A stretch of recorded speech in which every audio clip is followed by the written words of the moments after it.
Make sure you understand the faith, the nuances of the faith, and understand how you can internalize the faith. Don't come up and start lecturing people about the way things are going to be. If you're going to do that, we're going to rip your face off. It's been really a tectonic plate shift to more populist nationalism. This is why now you're seeing what we call the days of thunder. These guys have now become what I call techno-feudalists. In that regard, they're quite evil. If he is evil, should he be at the right hand of the President of the United States? The enemy of my enemy is my friend. Piers, you're just wrong about Ukraine, No, unfortunately. I'm not. What? I'm not. Piers, you're 1,000% wrong on Ukraine. A fight of two Slavic entities. We just don't have a dog in that fight. You were quoted as saying, maybe we go again in 2028. Did you mean that, or was it just a massive troll? When Donald Trump reached the White House for the first time, Steve Bannon was credited with not only helping to put him there, but also setting the agenda for his presidency with this speech. This American carnage stops right here and stops right now. Well, Bannon served for 7 months as the White House chief strategist, but as we know, the relationship soured. Trump said of his former Svengali, when he was fired, he not only lost his job, he lost his mind.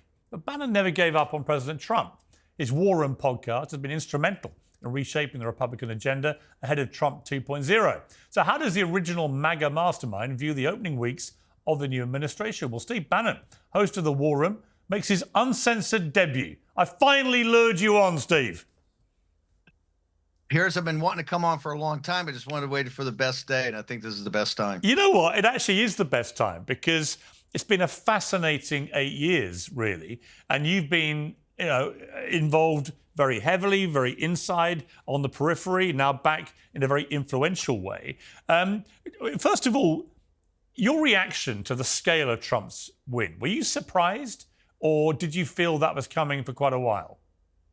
You know, Piers, when I did the morning show with you years ago in London, I think when President Trump was making his trip, you said, because, our audience may not know this, so seeing you tonight as we put this up is that, Piers has had a long relationship with President Trump. You said on the air, you said, hey, I talked to Trump after the win and I said, tell me what Bannon did. And he says, he sent me to the right places. Right. And I think you saw that in that right places. What it meant was that we had this theory of the case in 2016 that we could pierce the blue wall, that we could go to Pennsylvania, go to Michigan, go to Wisconsin. Every morning on Morning Joe, they were mocking me because they said I didn't know what I was doing. And that's what President Trump meant, that we talked about going up there and piercing that. He won that. He won that again this time. Yeah. And I think the difference is that you saw it coming together, right, of now African-American working class. 39% of African-American men voted for President Trump. Hispanic families, the most Hispanic county in our country down in South Texas, and hard-bitten South Texas on the border is called Stark County, 97% Hispanic. We lost it to Hillary Clinton in 2016 by 60 points. We won it in 2024 by 16. So it's been really a tectonic plate shift to more populist nationalism. And that's why you have, and this is why now you're seeing what we call the days of thunder. This has been years in the making, Piers. Ever since President Trump left, there was a hard group of people around him that got together and kind of put together the grassroots political organization. But there were also public intellectuals who came to work in different think tanks. It's under the rubric of Project 2025. But what you're seeing is the culmination of all that, the political and really the public policy coming together and kind of hammer blows every day as we flood the zone to basically take down the established order here in the United States. You've been incredibly close with Donald Trump. You've also been frozen out by Donald Trump, and you're back in with Donald Trump. People are curious about the state of your relationship now. How would you categorize it? Well, I think it's great. When we say frozen out, President Trump and I did have some disagreements, but it's a little bit been mischaracterized by 17. If you look at it, I've always had President Trump's back in really populist nationalism. President Trump, and when he left, when the 2020 election was stolen and he was forced out of the White House, that just had a core group of people that had his back. And War Room, remember, the Murdochs banned him. Rupert Murdoch sent out a memo in late January of 2021, I believe it was, says we're going to make Trump a non-person about what happened at the Capitol. That he was not live on Fox for 18 months because they're afraid he was talk about things. So War Room, our show, the War Room posse, that kind of hardcore of the MAGA base. Hey, we started to go to work in the precinct strategy and rebuilding the political operation from the grassroots up. And, we've been totally aligned. We've always been aligned ever since I first met him. But he's a populist nationalist. And you're seeing those policies today in what we call the days of thunder. How often do you talk to him? I talk to him frequently enough, but I think what I tell people is if you watch The War Room, we're on for 4 hours a day, 2 in the morning, 2 in the afternoon. You'll see that coming in the policies. In fact, to give you a very specific example about these tariffs that have come up, and I know a big point of conversation, we said, look, part of this is an emergency about fentanyl on the border, and he's using an emergency measure that's never been used before for tariffs, a measure on about security emergencies. But that this is really a geoeconomic and a geostrategic reshifting of the underlying business plan or business model of the United States and our national security model.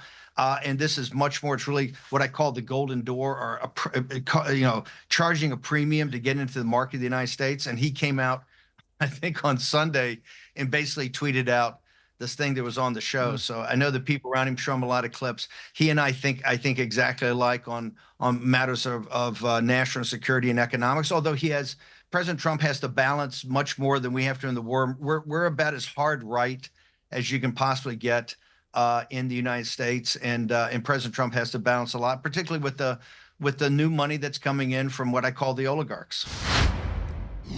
The IRS is the largest collection agency in the world, and it's just stepped up enforcement for 2025. If you owe back taxes or if you've unfilled returns, do not wait for the IRS to come after you. Getting ahead of this is the smart move. But never, never contact the IRS on your own. Turn it over to the experts at Tax Network USA. Why? Because not all tax resolution companies are equal.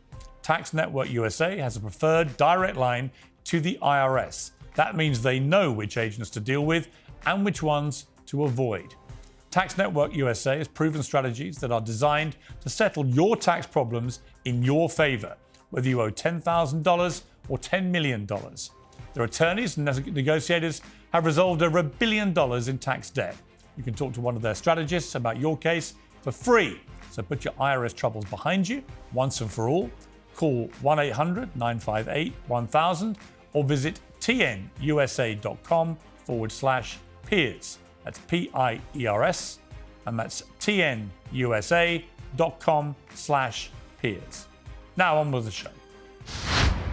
Yeah, I mean, Elon Musk, he's the new first buddy, as people are calling him, and he's part of the broligarchy. You've been pretty scathing of Mr. Musk. I think you said he's a truly evil guy, a very bad guy. I made it my personal thing to take this guy down before because he put money in. I was prepared to tolerate it. I'm not prepared to tolerate it anymore.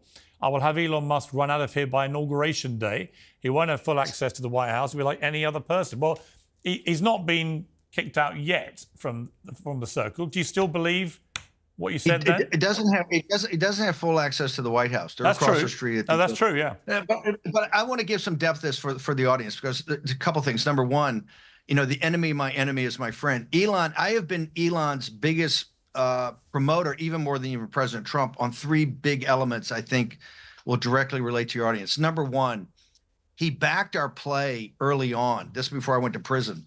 This campaign came down to 2 decisions, which you would appreciate, Piers. One was what we called the MAGA base plus. It was MAGA plus low information, low propensity voters that have to be dug out in a very expensive kind of ground game, plus what I call the MAHA movement, the Make America Healthy Again, kind of the Bobby Kennedy, these moms, suburban moms of Moms for Liberty, American Moms, that crowd. Versus, as you know, Trump always has around him, people want him to moderate. People want him to be nicer. People want to be kinder. And that was people that wanted to go after the mythical suburban mom, for Trump to tone it down. Elon came in, and with his engineering mind, he backed our play. In fact, he wrote $250 million worth of checks, which I know England, there's not a lot of money in elections. In the United States, there is, but nothing like this. When you talk about billionaires like the Adelsons putting in $100, $200 million, that's over a 4-year cycle. This was $250 million put at the point of attack on the grassroots to basically get these low propensity voters, get people out. He backed our play. Then when he went around President Trump, every time you see him jumping around the stage, he's talking about canvassing, get out the vote, registering voters, that kind of core stuff of grassroots that allows you to win. So number one, he deserves a big, hat tip. And I've said all along, for what he did in the campaign, he's going to get a seat at the table, just not the head of the table. And that table shouldn't be the cabinet room. Number two was Doge. I'm kind of the author of the deconstruction of the administrative state. You remember back at that CPAC speech years ago, he actually brought an element that can help energize the system, that engineering brain plus money research. So Doge is quite important to what we want to accomplish in taking the deep state and the administrative state down. Number three, I said, look, I've been kind of the pioneer of trying to knit together this populist nationalist movement throughout Europe. And, Nigel says, hey, if it hadn't been for Breitbart London and Bannon, we'd never gotten Brexit done. We've backed Tommy Robinson and all these guys for years and years and years. Elon comes with the two tactical nuclear weapons of modern politics: unlimited money, a guy that can write $250 million check and not affect his lifestyle, and the tactical weapon of a massive social media platform that he can promote who he wants to promote and crush who he wants to crush. And I said, there's no centrist government in all of the continent that could withstand this guy getting in back of it and having a full play. So on those three, I'm fully supported. Now, I'm totally against kind of his concept of oligarch. He's a globalist. He's a techno-feudalist. We've got to cure him of those things. And once we do, we'll be fine. But you're not painting a picture of Mr. Evil. Well, he's in many regards, some of the things that the oligarchs, particularly when you talk about the oligarchs, they don't believe really in this. If you look at the spectrum of kind of the debates we have, whether it's progressive left or the right, you're on a spectrum of kind of sovereignty, and some people may be more globalist, some people more nationalists. In the United States, we've allowed an apartheid state to be formed in Silicon Valley. And the progressive Democrats are the ones that did this. They made a pact years ago, when at the same time they made a pact with Wall Street to bail out our financial institutions after 2008 on the back of American taxpayers. They also made a pact with Silicon Valley to really let them become a group of oligarchs and not to have to. They didn't break up the companies. They didn't set the Justice Department on them. They let them create an apartheid state. They didn't do anything on pricing. These guys have now become what I call techno-feudalist, not really on the spectrum when you have a debate in a democracy or in a constitutional republic. In that regard, they're quite evil. In addition, he's the leader of what is called the transhumanist movement. This transhumanist movement, this kind of dark underpinnings of this tech revolution, and that is the convergence of these technologies, particularly artificial intelligence and CRISPR, and this really to enhance Homo sapiens. And Elon with Neuralink, which will chip your brain, is at the forefront of that. So in that regard, it's quite dark and it's quite evil. And the populist nationalists of this country are kind of binding together to make sure, with the MAHA movement, with the Make America Healthy Again, to make sure that we stop it. So, I mean, if he is evil in the way you're now characterizing, should he be at the right hand of the President of the United States? I mean, that's what many people are asking. He's an unelected evil presence. He's not a co-president. Look, he has influence. He doesn't have a lot of power. Over the weekend, he's trying to do $2 trillion in cuts or $1 trillion in cuts. He's kind of here and there. He did help take down USAID, which is one of the things we fought for. It's kind of a cutout for the CIA and for MI6.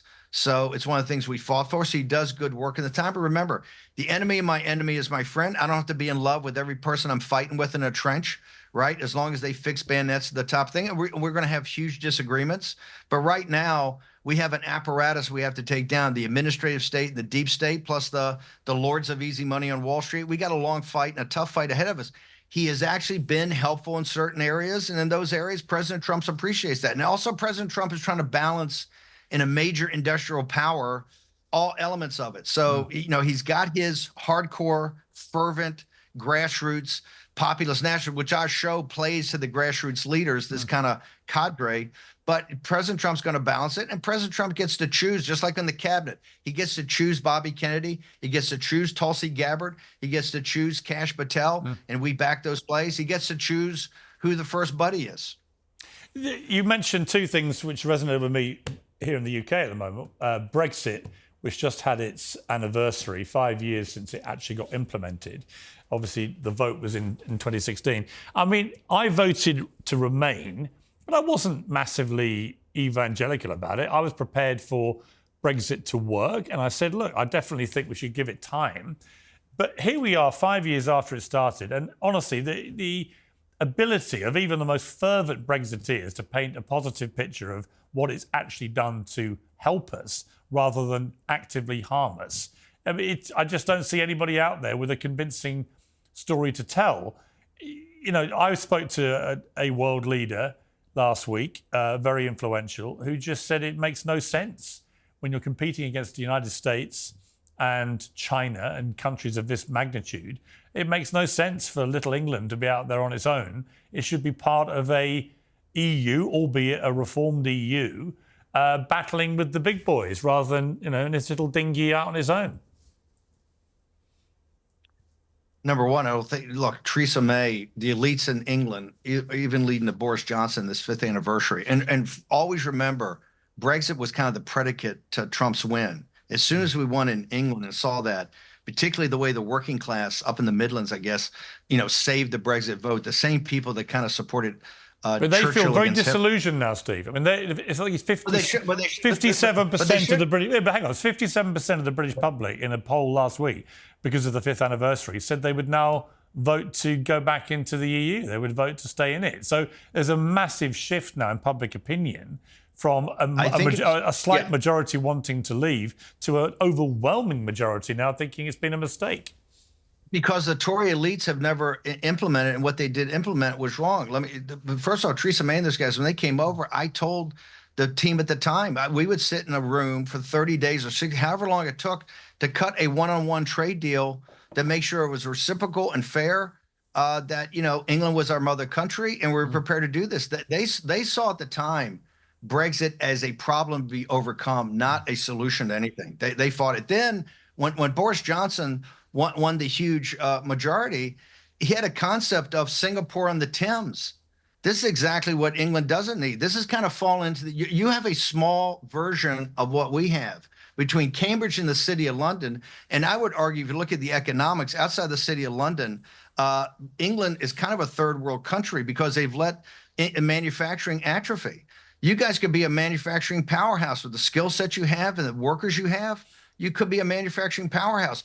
Boris Johnson's thing of Singapore on the Thames plays right into the lords of easy money mentality of the City of London, just like Wall Street and Cambridge University. You've got another Silicon Valley up there. Now, it could be very positive if you talk about bringing back advanced manufacturing, but all it's doing is the age of algorithms, exactly like our Silicon Valley does, which is looking for foreign workers, not using domestic workers, and having industries that don't employ a lot of people. If you ever executed Brexit like I think the initial Nigel Farage vision was, you're going to be a robust country and you're going to have your sovereignty. The British are going to make decisions for the British people. You're not going to look to Brussels. You're not going to look to Davos. Good God, look what's happened in Ukraine. Do you want these people making decisions over your life? This is a very destructive. Well, you and I don't agree about Ukraine. To put it mildly, I mean, I know. And I'm actually a genuine question. I don't want to get into the whole thing about Ukraine. You're just wrong, but Piers, you're just wrong about Ukraine. No, unfortunately, I've been right. What? I'm not. Piers, you're 1,000% wrong on Ukraine. I'm going to ask you one question. I'm fascinated by your answer. And I respect you, Piers, but on this one, you're just dead right. Well, so much you say is smart, and this one, you're just dead wrong. Let me just put a picture to you, which is this. I remember Saddam Hussein invading Kuwait, right, in 91. And Kuwait wasn't a member of NATO, so America had no need to get involved if it didn't want to, but it did because it was in America's interest because of oil and whatever. And America, over about a month-long period, did a brilliant operation along with other allies to remove Saddam Hussein.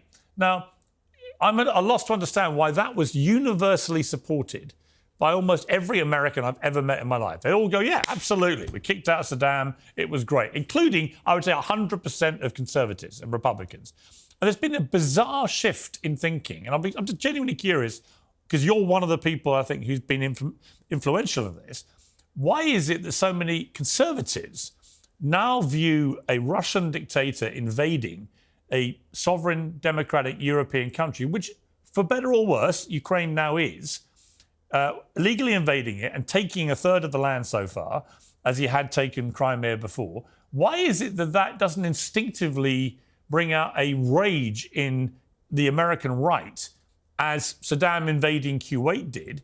And why don't you want to kick him out? I mean, it seems to me that there's almost a feeling First off, we were sold a bill of goods. Kuwait wasn't about Kuwait; it was about Saudi Arabia and defending the monarchy, and we were sold a bill of goods on that. Okay, for what happened later at 9/11 was Saudi money. What happened is people started to wake up. Look, I spent 8 years as a naval officer, 4 years under destroyer, and a lot of that time in the North Arabian Sea and Persian Gulf because of the situation in Tehran at the time with the hostages. My daughter is a West Point grad that served and fought with the 101st Airborne in Iraq after she got so we have some skin in the game. Here's the point. I mean, my brother was an army colonel who served in Iraq and Afghanistan, as was my brother-in-law. So I have skin in the game too. I didn't say you didn't. I got that. But here's the point. Look at World War II. In World War II, good Lord, Montgomery, Patton, Eisenhower, those wars in Eurasia, that part of Eurasia is not in the vital national security interest of the United States. A fight of two Slavic entities over the Russian-speaking Donbass and Crimea is we just don't have a dog in that fight, okay? We can't be everywhere. You do. It's called democracy. It's called safeguarding freedom and democracy wherever you see it attacked. What are you talking about? Piers, did you not live through the first half of the 21st century protecting democracy in Iraq and Afghanistan? No, I hang on, Steve. I literally led the campaign in the UK media against the Iraq war, even though it was a Labour government and the paper that I was the editor of was the Labour supporting paper. I literally went to war with my own Labour government at the time because I felt strongly that it was waged on a completely false premise, which it was. But there's no false premise with what's happening in Ukraine. The false premise is exporting democracy everywhere. Yeah, I agree. I agree. Whatever the two Slavic entities slugging it out, and if the EU and NATO, because this is our point, NATO has become a protectorate of the United States, not an alliance. You guys can't put up two combat divisions because the 2% you're supposed to go to GDP. You know, Italy's at 1.5. Only the UK and Poland does this, and quite frankly, it's going. Actually, a lot more of them are now doing it because of Donald Trump. He bullied them into doing it, and quite rightly. And I was the tip of that spear. I'd go into those meetings and say, guys, you got to put the 2%. You were right. And about the English. Well, here's the bottom line. The bottom line is I said on the eve of this war, just like Professor Mersheimer said, the West, Davos, Brussels, NATO, the city of London, and Washington, D.C., and New York City are going to lead the Ukrainian people down a primrose path to their destruction, and the West will fight till the last Ukrainian dies. And when it becomes uncomfortable for the West, as is becoming uncomfortable now, they'll cut bait and say, hey, Bob's your uncle. And here we have, according to President Trump, and I'm giving his numbers he gives all the time, there's essentially 1 million dead or wounded Ukrainians.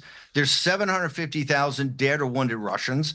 Ukraine looks like Dresden in 1945. And Piers, here's the tragedy. Where it was about the Russian-speaking Eastern province of Donbass and Crimea, now the Russian army, I don't know, as you said, controls a third of the country. And as you remember, Piers, the Russian army has a tendency not to back up where they have tanks. So now we're going to be in a horrible negotiation. It appears yesterday to the Associated Press, Zelensky just told the Associated Press, hey, of the $200 billion the Americans sent, I only got $77 billion. So I don't even know where the rest went. And this is one thing we said at the beginning. And they're going to come back and they're going to come back to you, England, and say, of the 200,000 man security force, England's got to put in 50,000 troops. We want 50,000 or 100,000 from the Americans, and NATO will put the rest. And that's just going to be a non-starter here. This thing's been a debacle. I'll tell you what, here's what I think. I actually have just literally interviewed President Zelensky today before I interviewed you. I've always liked Zelensky in a way that a lot of the American conservatives seem to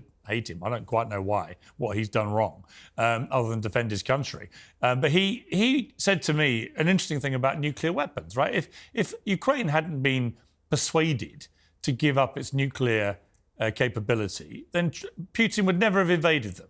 And he said, look, if I'm not going to get NATO membership, which Putin would probably see as a red line for him, then I want to have the firepower that deters him from attacking us again if we do a settlement. And he said, and that should include a nuclear weapon, right? In other words, give us back the deterrent we had, which if we'd had it, would have stopped him invading. I thought that was a perfectly reasonable point. You know, we made Ukraine, led by America, made Ukraine give up its nuclear defense, and look what happened.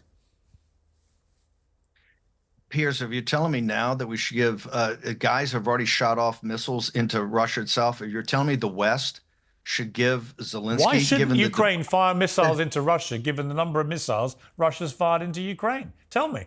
Because those missiles were not, at least the American missiles were given under the auspices they would never be fired into Russia in those depths, because then you could trigger a broader conflict. Look, all this fear of the Russian army. Why should Russia have the right to do it, but Ukraine not? When I came off sea duty and was in the Pentagon, everything was about Russia. When I was a naval officer, all we did was hunt Russian submarines. I was on an anti-submarine destroyer protecting a carrier battle group. It was all about getting the Russian fast attack submarines. In the Pentagon, it was all about deep interdiction in the North German plain to make sure we could stop the Russians from rolling across Poland into Germany. That doesn't exist anymore. They can barely take Kharkiv. They haven't gotten to Kiev in 3 years of fighting with almost 1 million casualties. So this whole thing of the Russian army being so overwhelming is, to me, just doesn't seem to be a fact on the battlefield. And if it is, the UK and NATO ought to take it seriously, and they're not taking it seriously now because they don't build up their military and don't have any combat. Well, I agree with that. I agree with that. This thing in Greenland should be a signal that President Trump is looking at what I call a Mahanian strategy off of Alfred Lord Mahan, the same strategy the Royal Navy had for years. We're looking to get choke points in Greenland all the way down to Panama. And this weekend, the Panamanians threw the Chinese out. No one belt, one road. They're going to essentially turn the Panama Canal over to us. President Trump's plan geostrategically, you see, is pretty clear. It's hemispheric defense, all the way from the Arctic Circle, which is the new great game of the 21st century, the Arctic Circle, all the way down to Latin America, with Bolsonaro eventually and Milei taking care of Latin America, throw the Chinese out. We have hemispheric defense. And, tomorrow he's going to meet with Bibi, and I think they're going to talk about Iron Dome. And President Trump said Iron Dome. So when he leaves office, he's totally secured the homeland from the Arctic all the way down into Latin America, and then we can pick and choose. And one thing we're not going to choose is taking on a Russian army and a Slavic entity that Montgomery and Patton and Eisenhower would tell us we're crazy to even think about. The Eurasian landmass is not our deal. Those are wars of the 20th century, and we lost enough people in Iraq and Afghanistan and enough money that America doesn't want to do it anymore. The working class people that serve don't want to pay for it, and they don't want to do it. And so now NATO's got a big decision. What the peace deal in Ukraine is going to be central, because if you guys are going to send security forces, it's going to be enormously expensive. And I don't know how you balance your budget, given that you've already had Liz Truss government turfed out by the bond market. Really, Richie Sunak kind of turfed out. One of the reasons labor is upside down is they can't get an economic model that works. Right. And these global bond markets have taken out more governments than howitzers. And it seems to me that in the United Kingdom, we want to get very focused on an economic model that works and kind of the benefit of UK citizens, instead of worrying about wars going on between these two Slavic entities.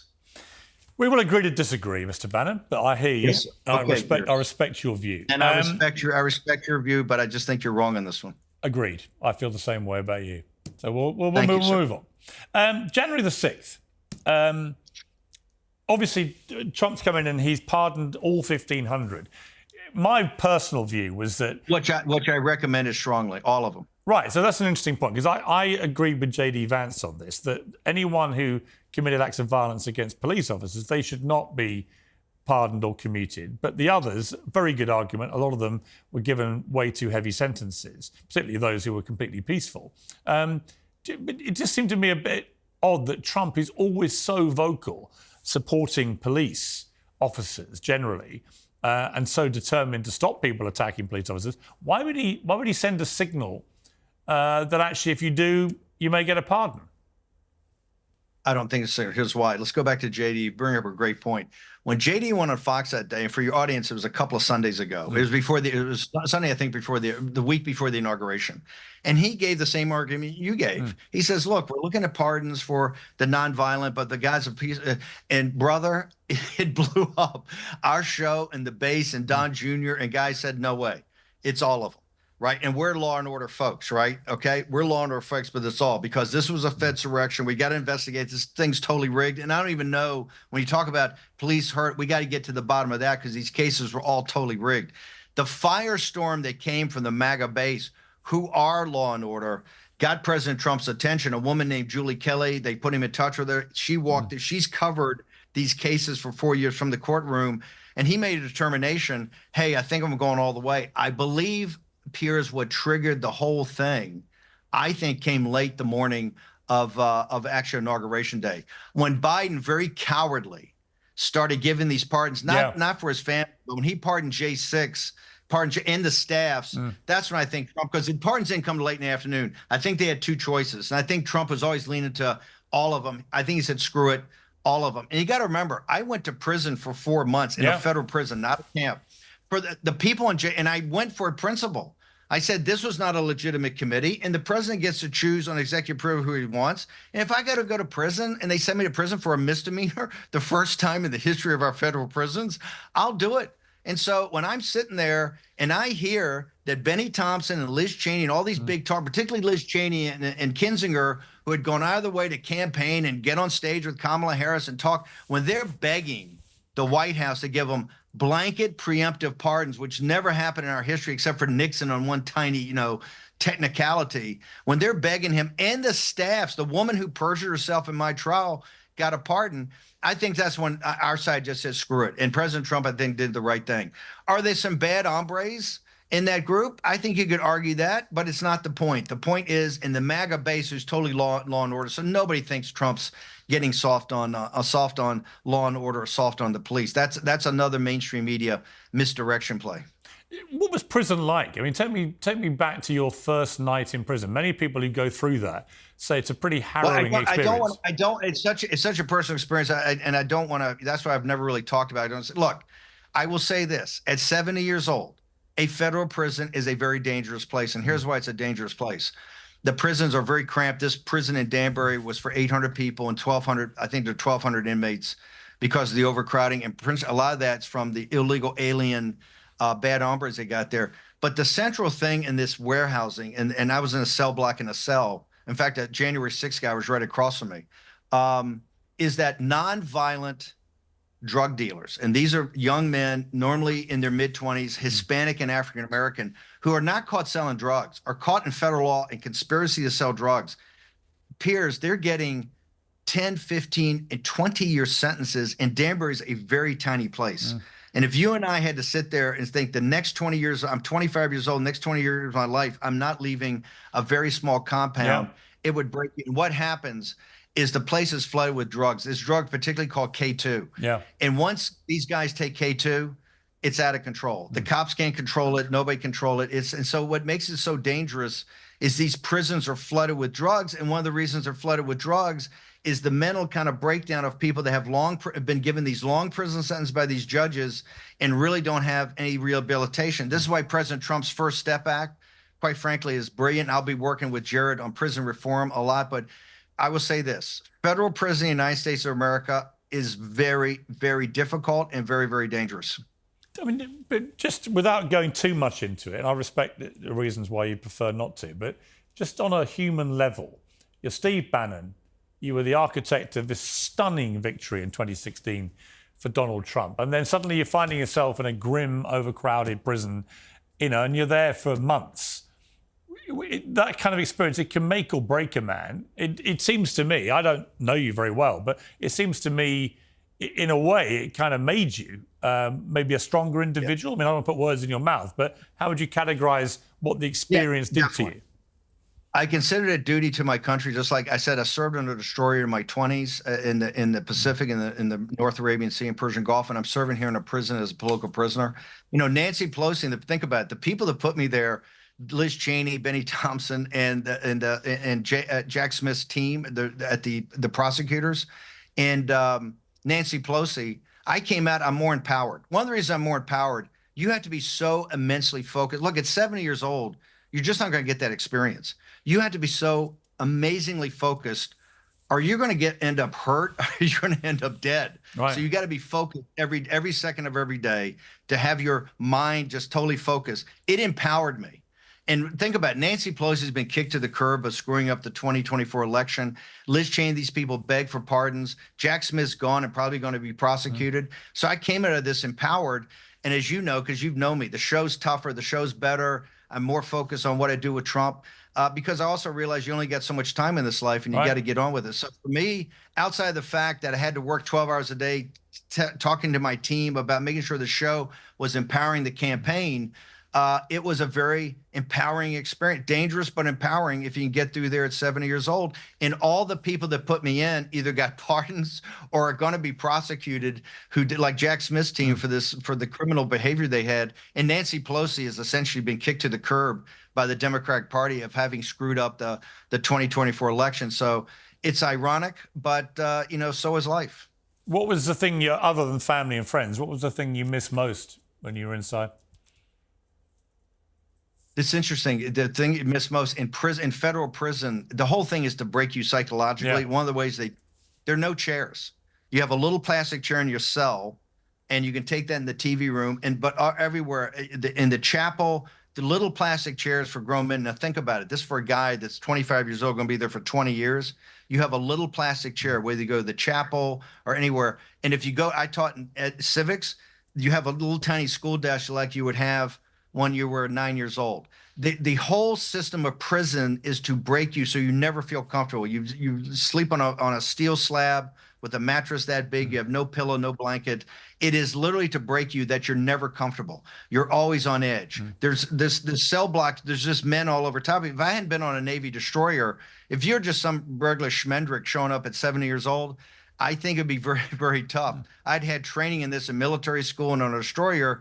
And, I can kind of grind through things, but everything they do. And the biggest thing, you sat there, it took me a month. I said, why am I so uncomfortable all the time? I said, wow, you can't sit anywhere. There's no place really to sit and be comfortable. So they play all those kind of games. And look, I was in a low security prison, which is controlled moves in a cell block, in a cell. If you go up the prisons to medium security, which I think I would only live for 72 hours. I went to medium security or a U.S. penitentiary. Forget, those are gladiator schools. That's a whole different level. So the prison, and this is why I'm so big on prison reform with Jared, because I didn't actually see the genius of what he was doing. Our prisons in the United States have to be radically changed. We are, and the other thing, sex offenders. This is the thing. Half the prisons are sex offenders now, and there's no rehabilitation. If you think people in prison right now, sex offenders are getting rehabilitated, you are wrong. There is no programs whatsoever. These people are warehoused for 10 and 15 years, clearly have issues, big issues. But outside of being a child molester or somebody on a thing, they've never had a parking ticket. I mean, it's bizarre, and they're put in with convicts. So it's a bizarre system. It's a dangerous system. You're not helping people, and quite frankly, you're not helping the country. So it's got to be. And President Trump is kind of the leader in prison reform. This is one of the reasons, by the way, 39% of black men voted for President Trump, the highest number. And part of our coalition going forward are Hispanics and African Americans. So just the short version is you missed a nice, comfortable chair. I just missed. You're not comfortable, but if you don't get over the fact that you're not going to be comfortable, you're going to crack pretty quickly. So you just got to put it by you. Just to say, hey, I'm here. I've done lots of interviews with serial killers and psychopaths and stuff in American, maximum security prisons. The feeling I get when I leave those places is always just a surge of relief that I'm out of there, because they're very foreboding places. We've got to wrap things up soon, Steve, but I just wanted to ask you quickly. There's a lot of fear on the Democrat side that Donald Trump may try and run for another term. You were quoted as saying, since the Constitution doesn't actually say consecutive, maybe we go again in 2028. Did you mean that? Or was it just a massive troll? Piers, you probably know him as well as any person in global media, right? You know Trump, and you know that you can see right now, these days of thunder. I mean, he's in the moment. This is something he's thought about a lot in those years. The line in winter, Trump was always thinking. He had like the Project 2025 people, these think tanks and others.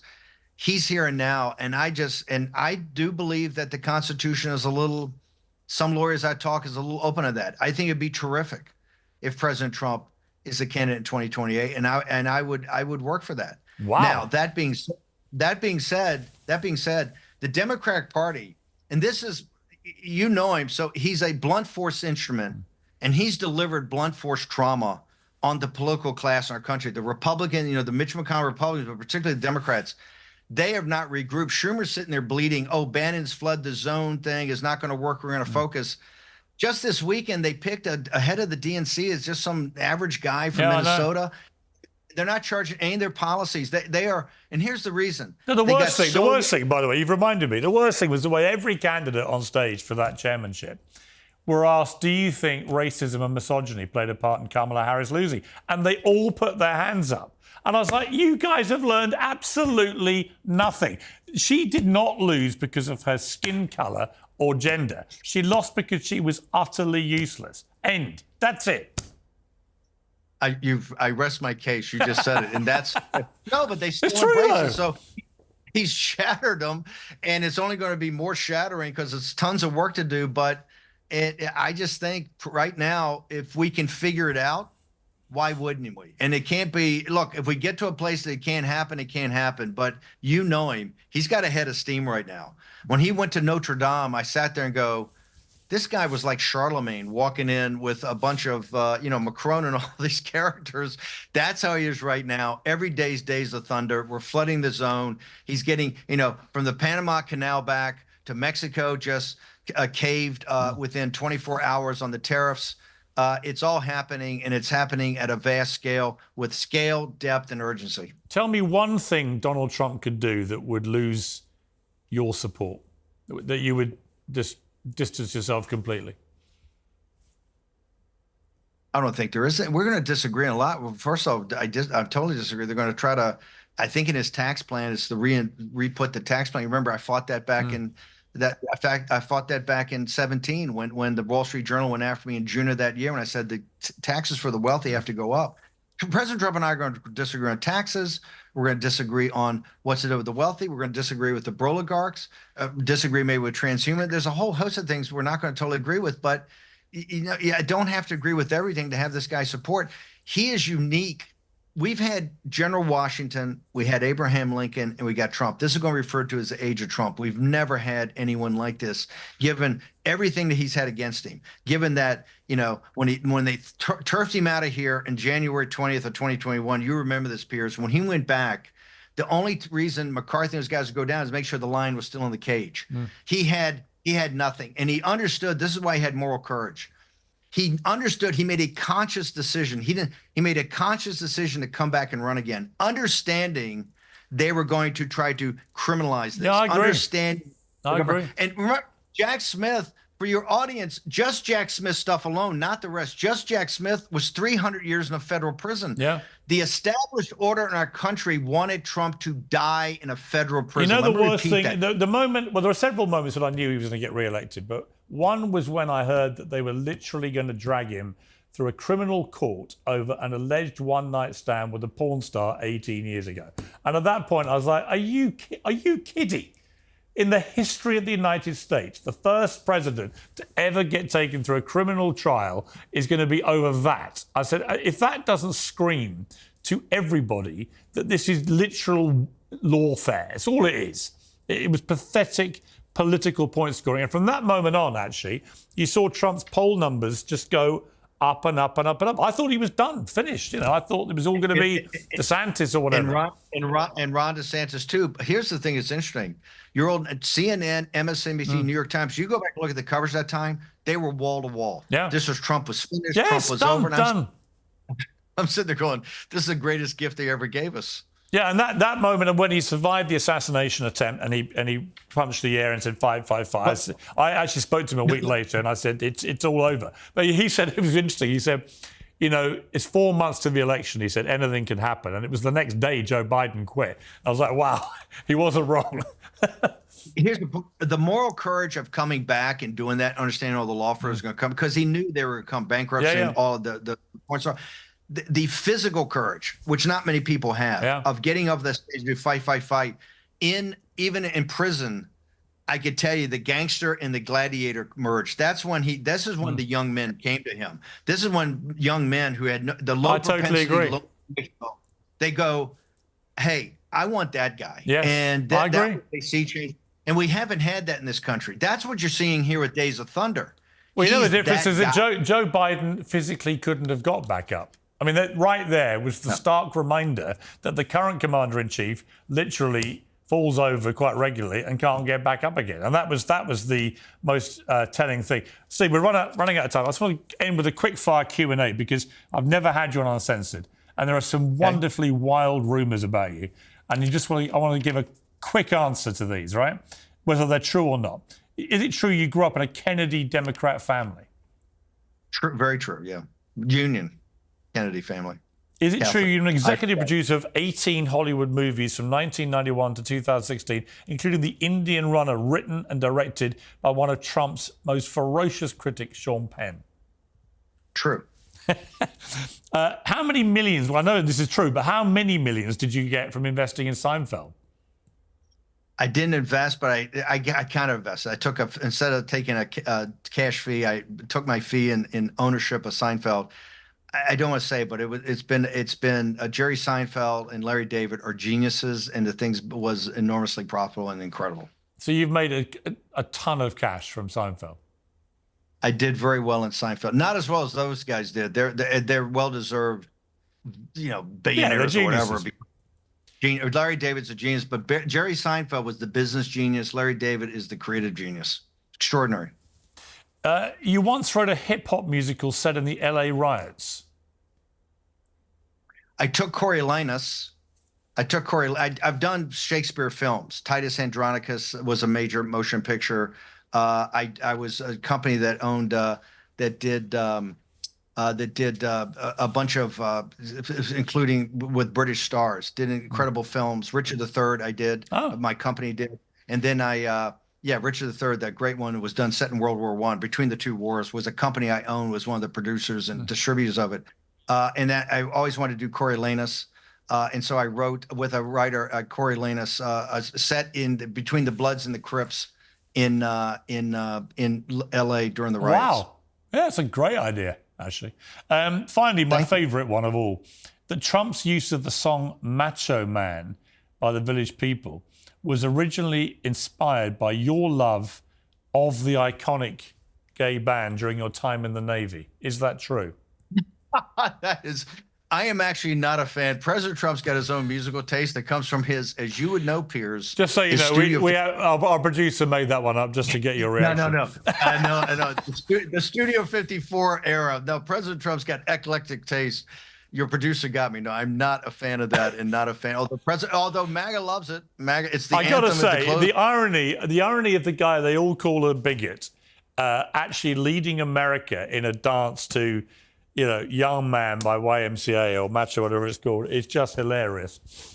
Well, one thing, Scott Bessent, who's a very close friend of mine, he was a contributor on War Room for years, Secretary of Treasury, he's the senior, most openly gay man to ever have a cabinet position, a major cabinet position, as a close friend, and we pushed him so hard. For me, that doesn't matter. It's who you are and what you are at competence. So we're very proud of pushing Scott Bessent, who's the first openly gay senior cabinet member in the United States history. So we're very proud of that. But the Village People, I'm not a fan, but President Trump loves it and MAGA loves it. So that's all that matters.